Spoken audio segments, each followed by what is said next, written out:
The history of Japan and the atom is tainted, to say the least. In 1945, the world witnessed the unimaginable destruction of Hiroshima and Nagasaki, forever altering the course of human history. The shadows of those blasts left an indeniable mark on the nation, a haunting memory of the atom's devastating power. Yet, in the decades that followed, Japan made a remarkable pivot. The 1960s saw a nation rising from the ashes, embracing the very force that once brought it to its knees. Nuclear energy became a beacon of progress and innovation, powering Japan's rapid industrial growth and fueling its aspirations for a brighter future. But this journey with the atom, marked by both destruction and creation, would take a harrowing turn. The Fukushima disaster of 2011 reopened old wounds and sparked new fears. Join me as we delve into this complex saga, exploring the dichotomy of hope and horror that defines Japan's nuclear legacy. Still in Japan, new record high levels of radiation have been found underground and around ce tremblement de terre d'ampleur considérable survenu. Wodór na skutek rozłożenia się wody na tlen wodoru. Functions are occurring at the power plant near Tokyo and a facility in Onagawa. Essentially, the reactors have lost the capability of pumping cooling water into the core. Nach Japan auf die Explosion im Atomkraftwerk Fukushima. Mauvaise nouvelle en provenance de la centrale nucléaire japonaise de Fukushima. De la fumée s'est élevée ce lundi du réacteur numéro 3 et des employés ont reçu un ordre d'évacuation ce lundi matin.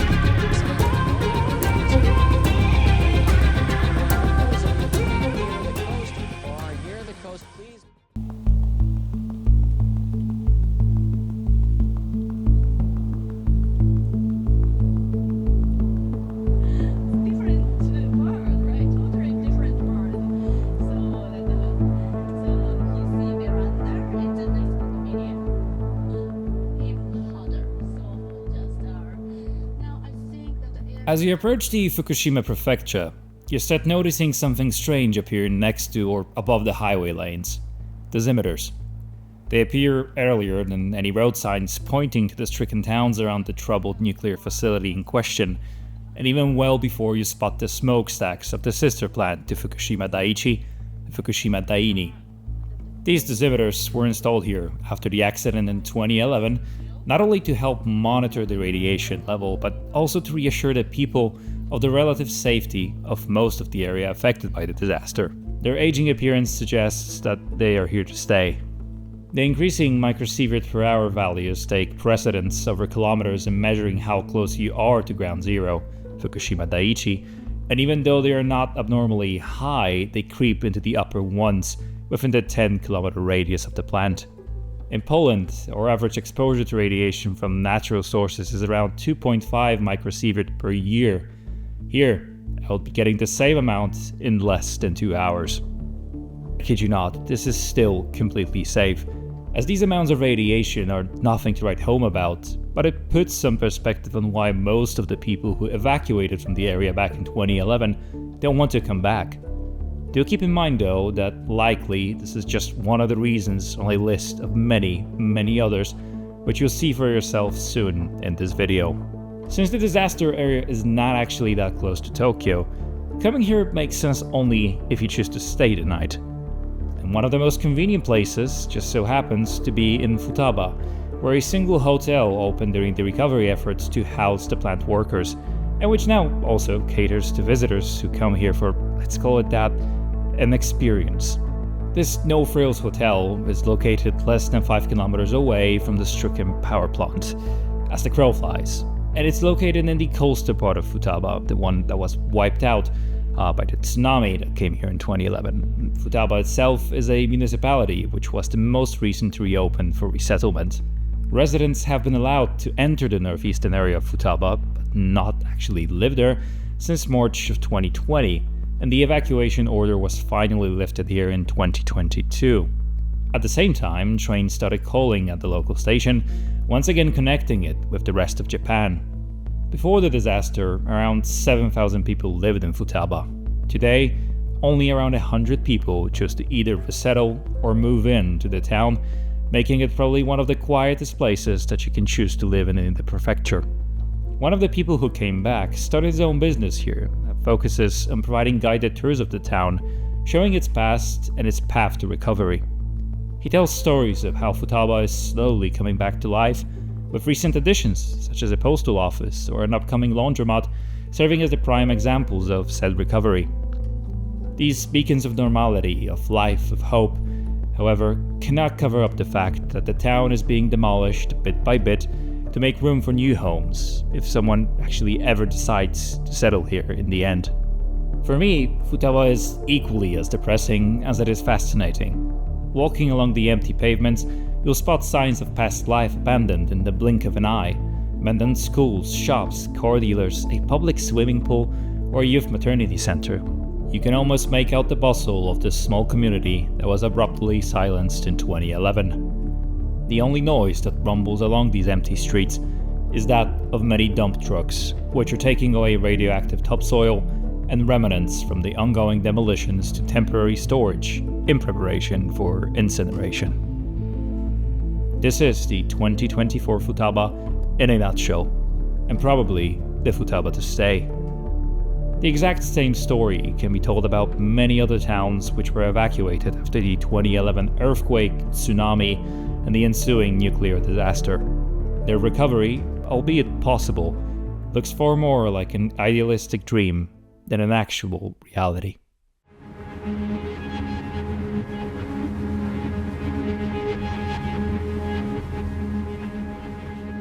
Now, the visit to the plant that we took back in April of this year was a very special one, I would say. First of all, it is not possible to just stroll in and say, hey, I want to see the site of the world's second or first, depending on how you look at it, worst nuclear disaster. You have to go through a whole process, and of course the easiest one is to work with a company that actually arranges for these so-called tours to be done, because technically it's not really a tour, it's a study visit. So first of all, when you get to Fukushima, the area around the power plant, you'll be taken to the TEPCO Archives Decommissioning Center. So in that center, you'll be told the whole story of Fukushima, and it's a very sombering experience to say the least. First of all, you'll be one of the few people in there, as the study tours are not made with large groups in mind. It'll be probably around 10 to 15 people max. And first of all, you'll be shown a video which is very Japanese in many ways, as you will be essentially seeing TEPCO representatives saying sorry over and over again for what has happened here in 2011 and for the consequences that all of the world is suffering as a result of the earthquake, the tsunami, and the ensuing nuclear disaster.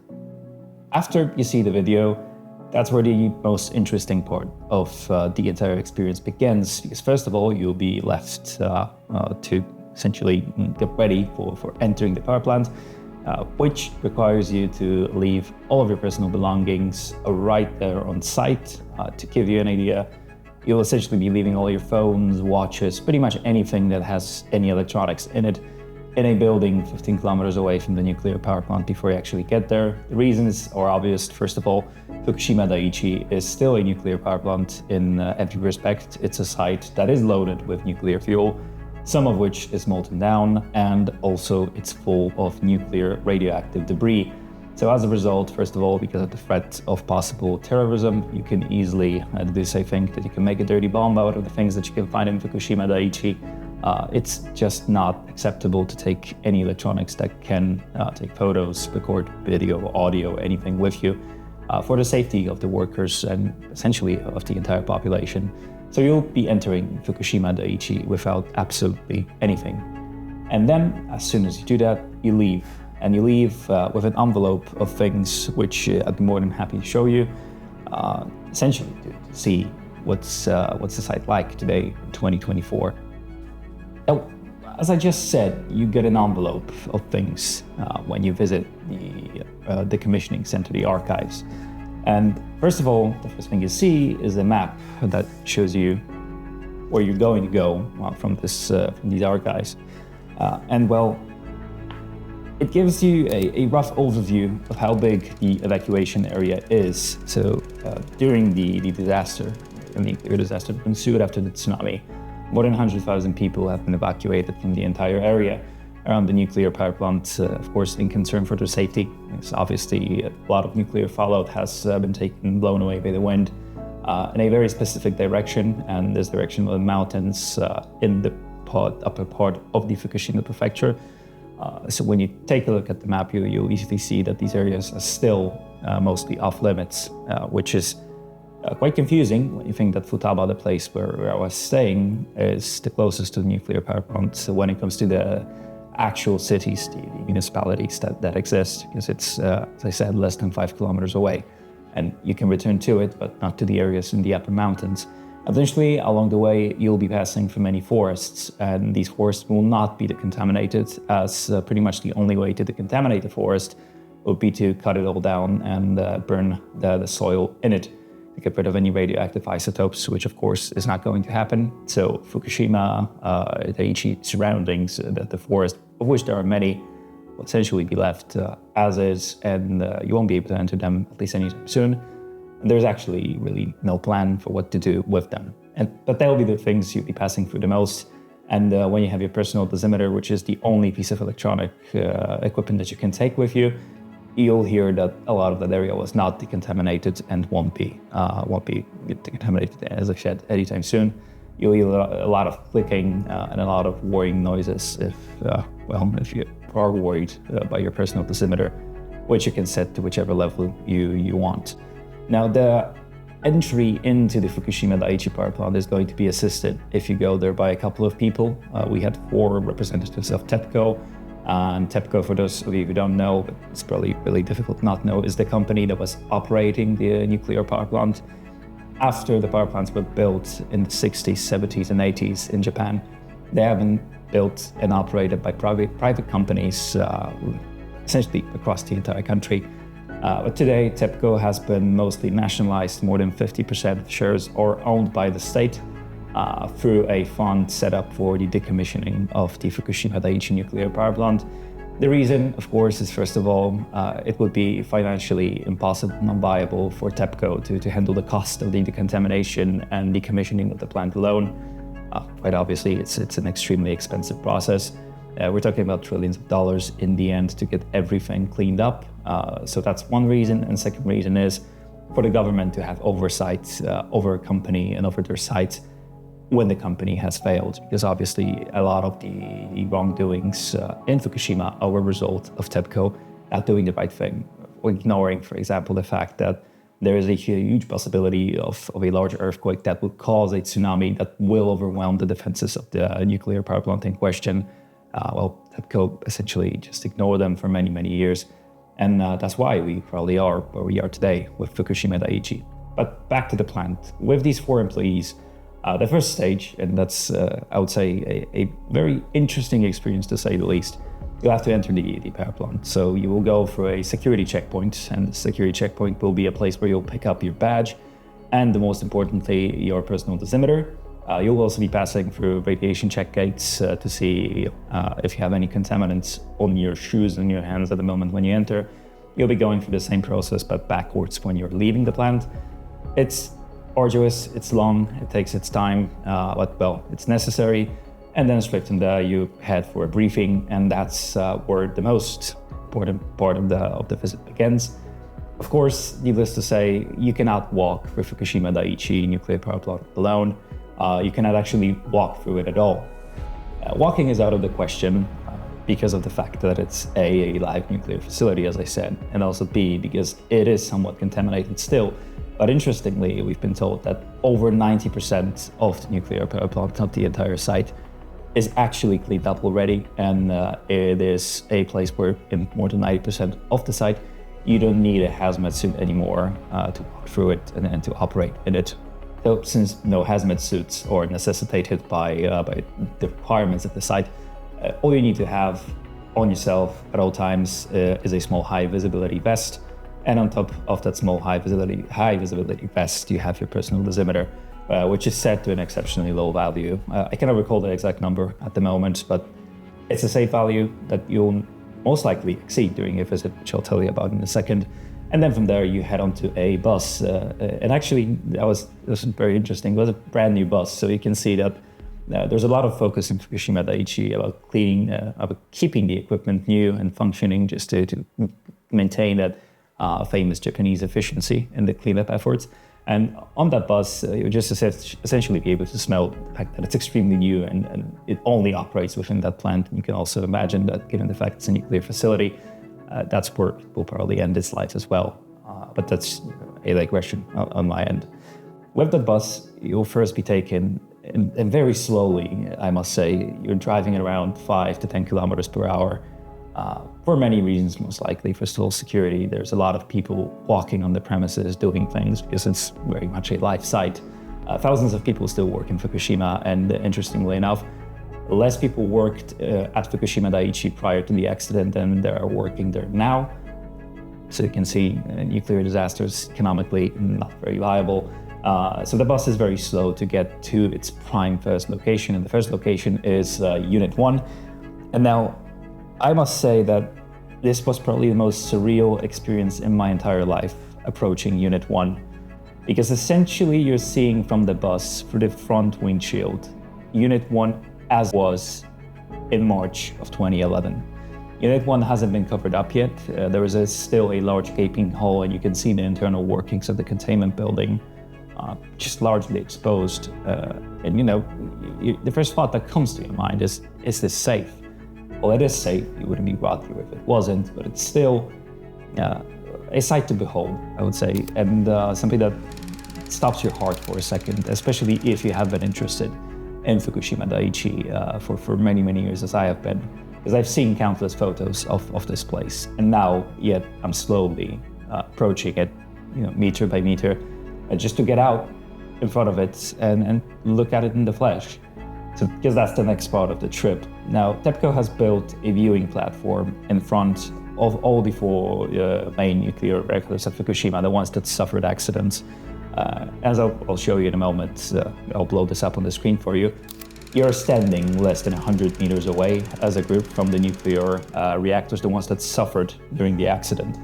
And what you see is, in essence, a lot of construction work. So on this picture here is Unit 2. Unit 2, interestingly, hasn't suffered a hydrogen explosion, most likely by the fact that its external structure was damaged by the explosion. Unit 1, and a panel got blown off. So the hydrogen had a chance to vent itself before it accumulated and exploded inside of the containment building, like it did for all the other reactors. Reactor number 4 already has a structure covering up the spent nuclear fuel pools up top, and is also along with the Unit 3 in the best state when it comes to decontamination and the removal of nuclear fuel. Unit 1 is the most difficult one. It's not only the oldest one at the plant, and it had a reputation among the employees of being a bit tricky to operate. It's the only one built by the Americans. Then Unit 2, 3, and 4 were built on a license by a Japanese company. If I recall correctly, Toshiba and Mitsubishi were involved in the construction of those units, but that's just a small side fact that doesn't have a lot of influence over the course of events. Now, back to the matter at hand. So you stand 80 meters away, around 80 meters from these units, and closest to you is Unit 1. And you have a guy explaining to you what the state of each and every one of those reactors is. And while he is doing that, all of our personal dosimeters, when we were on site, started going off one after the other. So you'll be getting a lot of these noises, and they're extremely alarming noises. It's a very high-pitched whine coming out of this little device that you have in the neck, essentially telling you that you have already exceeded your allowed dosage, the one that was set. Again, it's a very low value, so nothing to be worried about. And then you stand there for around 15 minutes, and you get a very good explanation of the state of all of these reactors. And this explanation is very much tied to this. So TEPCO was very kind to provide us with a whole guidebook of what's happening at Fukushima Daiichi. And we were told how many fuel rods remain in every single one of the reactors, approximately, or what the state of contamination and decommissioning is. And as you see, again, in this page, as I said, Unit 3 is absolutely in the best condition. All of the fuel rods that were in there from the spent fuel pool, which was the highest floor, are removed at the moment. So it's the reactor that is in the safest state. Needless to say, Unit 1, Unit 2, and Unit 4 are in a far worse shape. Unit 1, again, most likely the worst of them all. And we now know, after all these years, that these units have suffered at least partial, but still very major nuclear meltdowns. So the fuel has seeped through the primary containment vessel into the basements of the buildings. It is submerged, still needs cooling as it's still reactive, obviously, after all these years. It will be for many, many more. And well, there is no clear plan in sight for what to do with them. So after you spend those 15 minutes at this site looking at these reactors and just taking in the fact that at less than 14 years after the accident, you can stand next to these reactors, not worrying about the fact that you will be contaminated and irradiated after your visit, is something to have a good thought about how much the decontamination effort has brought to the region. It's safe to stand there, so it's more than likely that it will be safe to live around the plant in a couple of years' time. So just take that in. Human power is effectively limitless, even in face of great disaster. So after that, after you get that view in your head, and also after you spot the fact that the administrative building next to Unit 1 is still standing, and you can see that the tsunami first wrecked it from one side, and then the hydrogen explosions blew the windows in from the other side. That was something that, you just look at it and you see the power of the things of nature, first of all, and then industrial disaster, that what power it actually holds.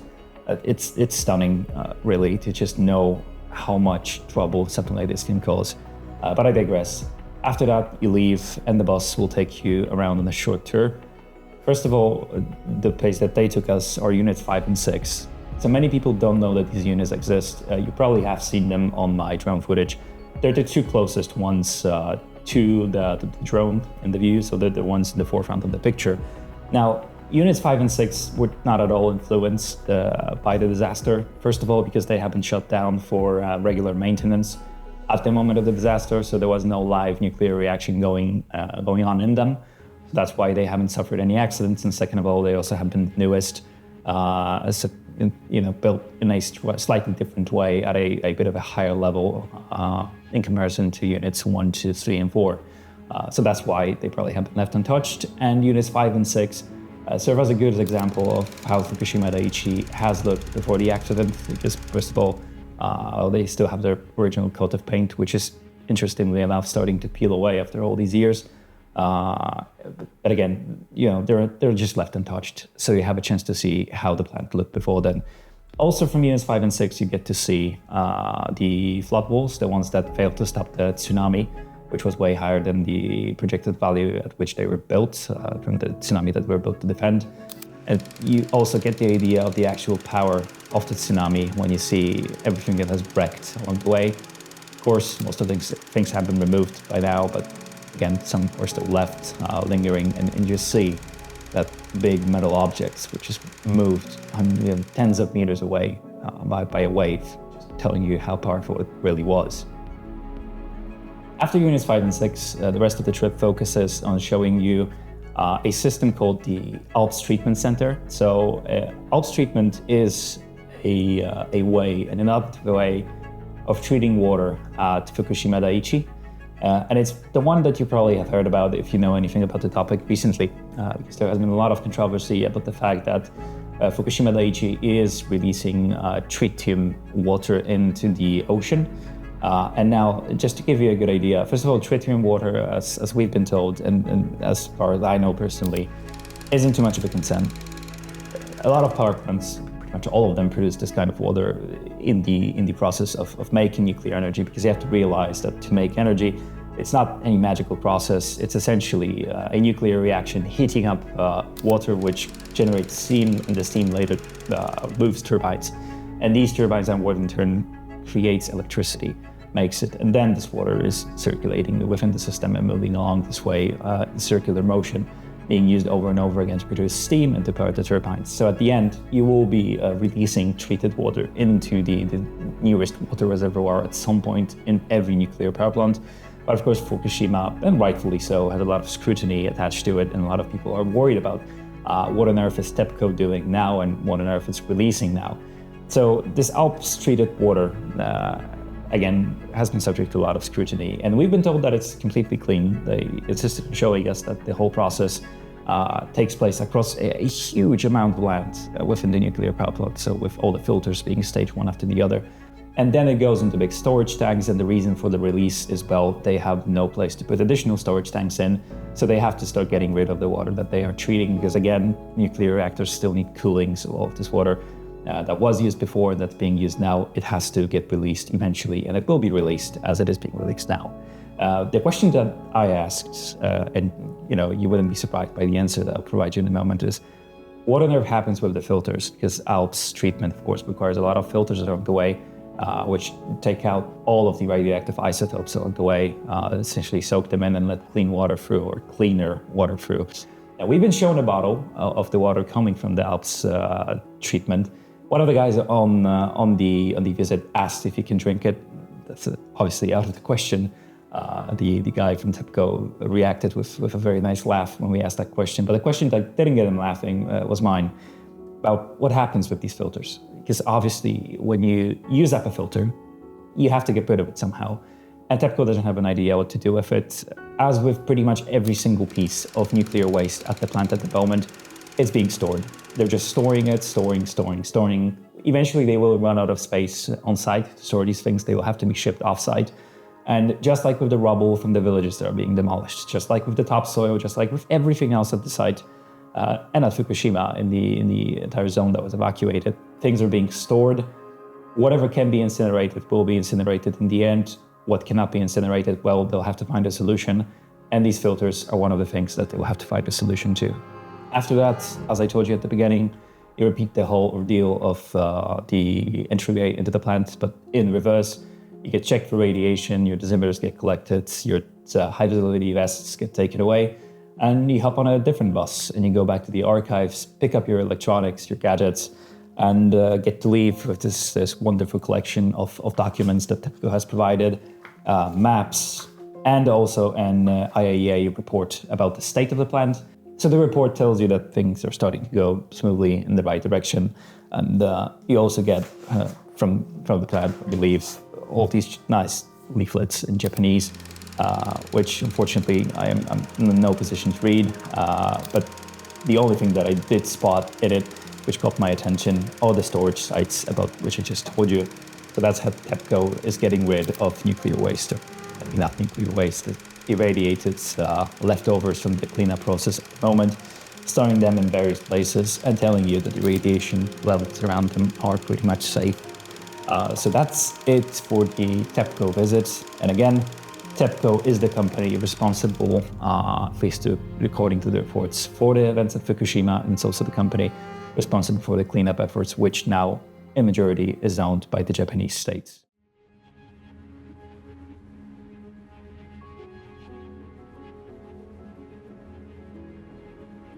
Now, after visiting the Fukushima Daiichi nuclear power plant, the place we went to next was Futaba. And when you stay at Futaba, as you'll see in my video and here in my video, there's only one hotel. So this single hotel, it's nothing to write home about. It's a typical workers' hotel, but it's more than enough in a place like this. An interesting fact, it must be comfortable enough for me not to have felt an earthquake going through the area. We woke up in the morning when we were staying there that one night, and I recall that during the night I woke up because my phone was moving, and I thought, that it must be vibrating, somebody's calling me because of the time difference between Poland and Japan. It turned out in the morning that there was a pretty significant earthquake in the area, I think less than 6 on a Richter scale, but still significant enough. It was my first earthquake in my life, and I've slept through it pretty much, with no injury.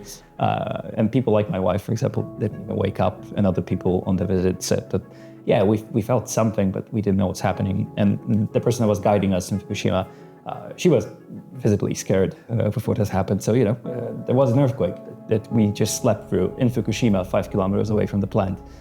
So, welcome to the reality of seismic activity in Japan. Now, but back to Futaba. So Futaba has been reopened just in 2022. And first of all, you can feel that because it was a town of 7,000 people, as I said, we'll say in the video. Right now, only around 100 people live there. I sound like a broken record, probably repeating that Call of Duty quote that everybody knows about Pripyat. 40,000 people used to live here. Now it's a ghost town. Well, it's a nuclear ghost town. It's exactly what it is. And the cleanup at Futaba is going smoothly. And as I'll show you probably now in the background, a lot of demolition work is still taking place. So the authorities have given people a choice. If you used to live in the area around the nuclear power plant, this applies to all of it, not only Futaba. You can either get a government grant to clean up the building, which is, according to a guide, I might misspeak here, but around $9,000 to just decontaminate the outside of a normal-sized house. That's what we've been told by the person that's living there. So the government gives you a small grant to get rid of that problem. But after that, you're essentially left on your own, and you settle in a place that doesn't have too many services. And the other option is to get your house demolished, and the government is taking care of that. You'll see a lot of dump trucks around Futaba just taking away things, leftovers from these demolition works. We walked around all of Futaba. We used our Terra 1 personal dosimeters, laid them on the ground. And you can see that the cleanup effort was focused on getting rid of the radioactive topsoil because the radiation levels are really, really low. In essence, nothing that is dangerous, and actually many places cleaner than all around Tokyo. So that shows how good of an effort TEPCO was putting into the cleanup. But again, the town is slowly disappearing, but you still see places that remind you of 2011. We've run into, first of all, a dealership of Subaru, and you'll see commercial still posters already losing their color, obviously, after being left out in the sun for years. Still telling you that the 2011 Forester is up for sale.